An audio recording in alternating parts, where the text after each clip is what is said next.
And welcome once again to the Duct Tape Studios. I'm Jeff McAleer, your host here at the Gaming Gang channel. Thanks for joining me once again. Today, I am going to share my review of Warhammer Fantasy Roleplay Tribes and Tribulations from Cubicle 7 Games. This is written by Dave Allen, Naomi Hunter, Robin Lowe, Pedro Murphy, Clive Oldfield, Samuel Poots, and Simon Weilman. This 112-page hardcover is available now. You can score it with a PDF for an MSRP of $39.99, or you can grab just the PDF alone over at DriveThruRPG for $19.99. All that said, let's swing on over to the other camera because here I've got Tribes and Tribulations for WFRP. Couple of things I want to mention before we jump on in. First of all, my friends over at Cubicle 7 Games were kind enough to provide me with this review copy, but neither I nor anyone else affiliated with the Gaming Gang has received any other sort of compensation for me to share this review with you. These days, it's very important you know that. We're also not going to look at each and every page of the book, but I do want to give you a really good feel for what you're going to find inside Tribes and Tribulations.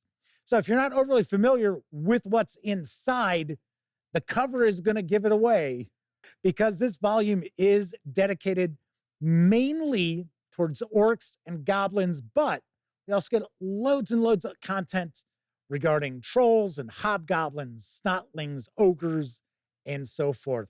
First thing we're going to do is we're going to take a peek at the credits page, because there were a lot of folks who worked very hard to bring this to life.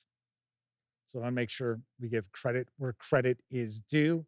As far as the production quality, love the artwork throughout. I have to mention, this paper stock feels a bit thicker than I'm used to seeing with Cubicle 7 Games releases.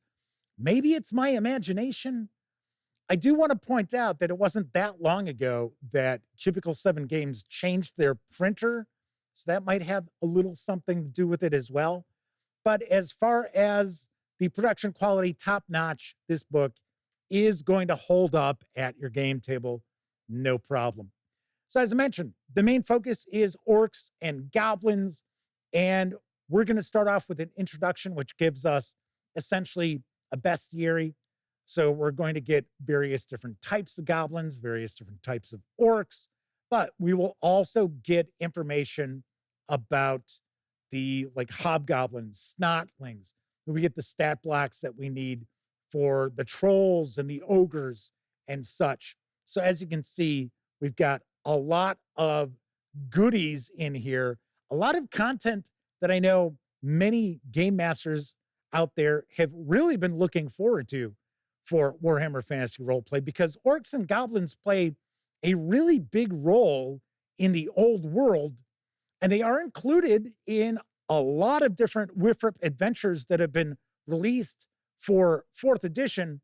We just haven't had anything truly devoted to them until now.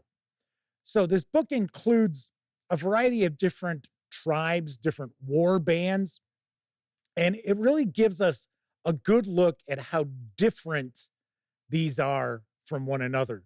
So as an example, orcs are quite different than black orcs. And of course, they are different than hobgoblins. So I like that a bunch. We also get loads and loads of important NPCs as far as these war bands go. We get some in-world, I don't want to say it's fiction, but we get some in-world information from kind of a first-person narrator who may not be the most reliable narrator around out there. I always like when Cubicle 7 Games tries to draw you further into the old world with content that just isn't cut and dry stat blocks and things like that. Here's an example of that in-world first-person narration. There's not a ton of it, which I appreciate, because, if I wanted a fiction book, I would go and purchase a fiction book. But I do like the fact that we do get this possibly unreliable narrator that's providing us some of the inside dope about these various different monsters. So we've got orcs and goblins and hobgoblins and snotlings and trolls and ogres. One of my favorite of the war bands is the ogre mercenaries because, they'll just fight for whoever's going to offer them the most coin. So I like that. We get a nice section about magic.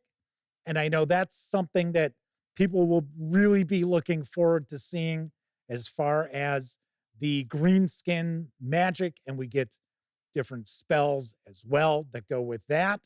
So I like that quite a bit. And then we're going to wrap up with some major NPCs, which are in line with the rest of the content in Tribes and Tribulations.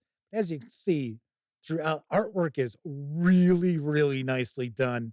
I like this book a lot. But then again, of course, if you've been following the Gaming Gang channel, you know I'm a big fan of Warhammer Fantasy Roleplay anyway. So that is a peek inside Tribes and Tribulations. Let's swing on over to the other camera so I can share some final thoughts as well as my review score. It's probably pretty obvious. I really like Tribes and Tribulations. I don't know what took so long for us to actually start getting some more detailed information about orcs and goblins when they play such a big role in the old world of Warhammer Fantasy Roleplay. But thankfully, we do get the bestiary. We don't only focus on orcs and goblins, too. I like that fact that we've got the information about hobgoblins and black orcs, as well as trolls and ogres and so forth. I thought that was really well presented. I like the fact that we've got the maybe somewhat unreliable narrator, but it's not just a bunch of fluff, as people like to refer to it. There is tons and tons of gameable material in here, such as the various different war bands that can be incorporated into WFRP campaigns, the WA magic, and the various different important NPCs, all really nicely presented. Once again, production quality, top notch, as we've come to expect from Cubicle 7 Games. I should point out, I'm sure there are going to be people out there who are disappointed that we don't have rules as far as creating green skin player characters or focusing on a campaign that's devoted to, say, an orc warband or anything like that. Got to be honest, that's never really been the focus of Warhammer Fantasy Roleplay anyway. Plus, I'm not sure how easy it would be to focus on a campaign with green skin player characters. But like I said, I kind of get the impression that some folks are going to be a little disappointed by that. I will say, I would have liked to have seen maybe a 10-page adventure included with this. I think that would have been a nice touch. Maybe an adventure which focused on orcs, goblins, snotlings, hobgoblins, things like that. We don't happen to get that. Like I said, I'm a little disappointed with that.